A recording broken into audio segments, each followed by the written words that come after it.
pressão financeira é uma luta que muitos homens enfrentam em silêncio. É um peso que não afeta só o bolso, sabe? Ele cobra um preço bem alto da nossa saúde mental. E nesta nossa análise de hoje, a gente vai mergulhar fundo nos sinais de alerta que o corpo e a mente mandam muito antes de tudo desmoronar. Sinais que, culturalmente, a gente aprendeu a simplesmente ignorar. Pensa naquela cena, 3 da manhã, escuro, silêncio, mas a cabeça não para. As contas, o futuro, a responsabilidade de ser o provedor, fica tudo girando num looping sem fim. O olhar fixo no teto, aquele nó no estômago e a sensação de estar completamente sozinho com essa ansiedade. Se isso soa familiar, saiba que essa é uma realidade para muita, muita gente. E essa sensação de isolamento, de carregar o mundo nas costas, não é só uma impressão, não. É uma realidade que aparece nos dados que mostram o tamanho desse problema no país inteiro.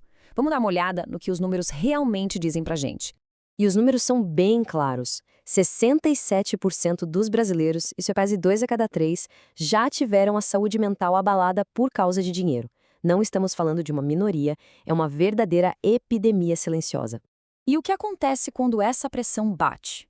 Bom, para 55% das pessoas que estão sob estresse financeiro, a primeira vítima é o sono. Aquelas noites em claro, exatamente como a que a gente descreveu, são um sintoma muito claro de que alguma coisa está bem errada. Agora, a gente chega no dado talvez mais alarmante de todos. No Brasil, a taxa de suicídio é quase 4 vezes maior entre os homens do que entre as mulheres. Essa é a consequência final e trágica de uma cultura que ensina o homem a aguentar tudo calado. Mas olha, antes de chegar nesse ponto extremo, o corpo e a mente mandam sinais de alerta. É como a luz do motor acendendo no painel do carro. O problema é que a gente foi condicionado a ignorar essas luzes.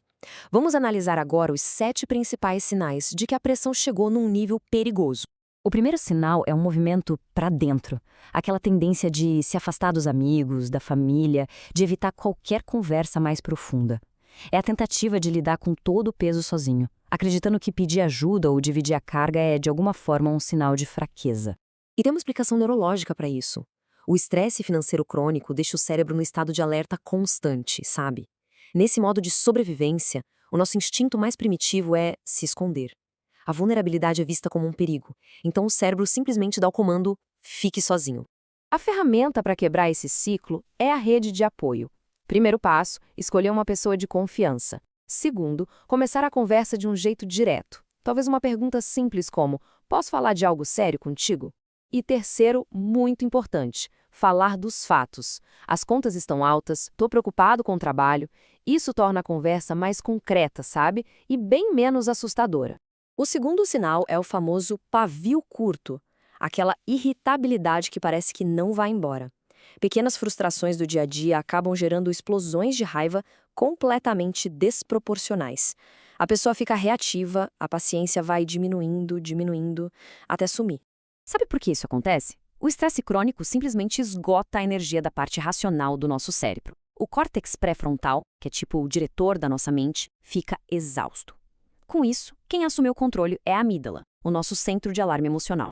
É o que chamam de sequestro da amígdala. A emoção domina e a razão, a razão fica para depois. E como lidar com isso? Os filósofos estoicos lá atrás já tinham a resposta. Sêneca dizia: "O maior remédio para a raiva é a demora." A ferramenta é exatamente essa: criar uma pausa, de propósito, entre o gatilho e a reação.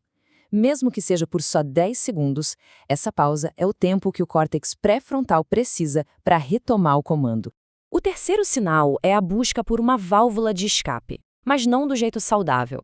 É a fuga no excesso de trabalho, se tornando um workaholic só para não ter que pensar nos problemas. Ou então, aquele aumento no consumo de álcool ou de outras substâncias para tentar desligar a mente no fim do dia. O cérebro, quando está desesperado por um alívio da pressão, vai buscar qualquer coisa que ative o sistema de recompensa e libere dopamina. O álcool, o trabalho sem parar, tudo isso funciona como um analgésico temporário. O problema é que, como todo analgésico, só mascara a dor, não cura a ferida. E pior, cria um ciclo vicioso de dependência. A ferramenta aqui é a substituição consciente de hábito. Primeiro a gente tem que identificar o gatilho. É o fim do expediente? É chegar em casa? Depois escolher uma alternativa saudável. Pode ser uma caminhada de 10 minutos, ouvir uma música, qualquer coisa que quebre aquele padrão antigo. O segredo é começar pequeno, para a mudança ser sustentável. Agora, esse é o sinal mais perigoso. É quando a pressão acumulada precisa de uma liberação física. O soco na parede, na porta, no volante. É a história real de um homem de 53 anos que, depois de meses de pressão silenciosa, quebrou a própria mão na frente da família por causa de uma discussão boba no telefone. A explosão nunca é sobre o gatilho do momento. Existe um mito muito perigoso de que botar para fora alivia a pressão. A ciência, na verdade, mostra o contrário. Socar alguma coisa não alivia a raiva, só reforça os caminhos neurais da agressão no cérebro. Cada explosão torna a próxima mais fácil e mais provável de acontecer. É como cavar o mesmo buraco, só que cada vez mais fundo. O mais importante é ter um protocolo de emergência para quando o sangue ferver. São 5 passos. Pare, saia do ambiente, respire fundo, questione a origem dessa raiva. É sobre o agora ou sobre tudo que está acumulado? E só então retorne com clareza. Existem até aplicativos, como Firmeza Interior, que têm ferramentas tipo um botão de emergência para guiar a gente nesse processo. Essa pressão toda não fica só na mente, não. Ela se manifesta no corpo. Dores de cabeça que não passam, problemas de estômago, dores musculares crônicas sem explicação. É o corpo gritando aquilo que a boca não consegue falar. O grande culpado aqui é um hormônio chamado cortisol. Em doses pequenas, ele é útil. Mas, sob estresse crônico, o corpo fica inundado de cortisol. Isso causa uma inflamação geral e desregula tudo, do sistema digestivo ao imunológico. A dor emocional se transforma literalmente em dor física.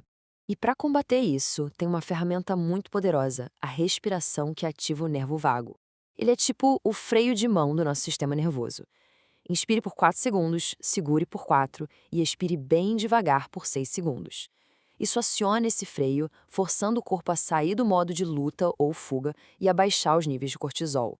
Esse sinal é traiçoeiro, é aquela sensação de estar mentalmente congelado. A gente sabe o que precisa ser feito, ligar para o banco, organizar as contas, mas simplesmente não tem força para agir. A mente parece que está num nevoeiro bem denso. E isso não é preguiça. O nome disso é exaustão cognitiva. O cérebro está tão sobrecarregado de preocupações que ele entra no modo de autoproteção, um modo de economia de energia. E aí ele começa a evitar qualquer tarefa que exige esforço, como tomar decisões ou planejar. Para quebrar essa paralisia, o filtro estoico ajuda muito. É preciso separar o fato, a realidade objetiva, da história catastrófica que a mente cria. O fato, a conta vence amanhã. A interpretação, só um fracasso. A paralisia vem da interpretação. O segredo é focar só no que dá para controlar agora. Qual é o próximo passo, por menor que seja. E o último sinal, talvez o mais comum de todos, a negação. É aquele "está tudo bem", dito com um sorriso forçado enquanto por dentro o mundo tá desabando. É minimizar o problema, para os outros e para si mesmo, fingindo que a pressão nem existe. A negação é um mecanismo de defesa primitivo. O cérebro, para evitar a dor da vergonha ou da sensação de fracasso, simplesmente decide que é mais fácil fingir que o problema não é tão grande.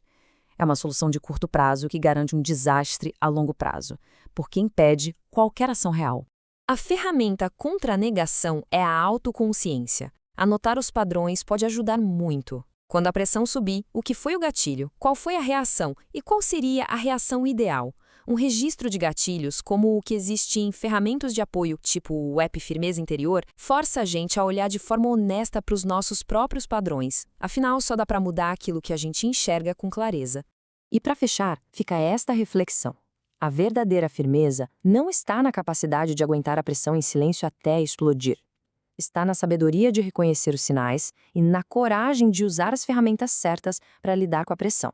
A pergunta que fica é: qual desses 7 sinais mais te chamou a atenção? Deixa aqui nos comentários a sua reflexão e se essa análise fez sentido para você, se inscreve aqui para receber mais conteúdos como este.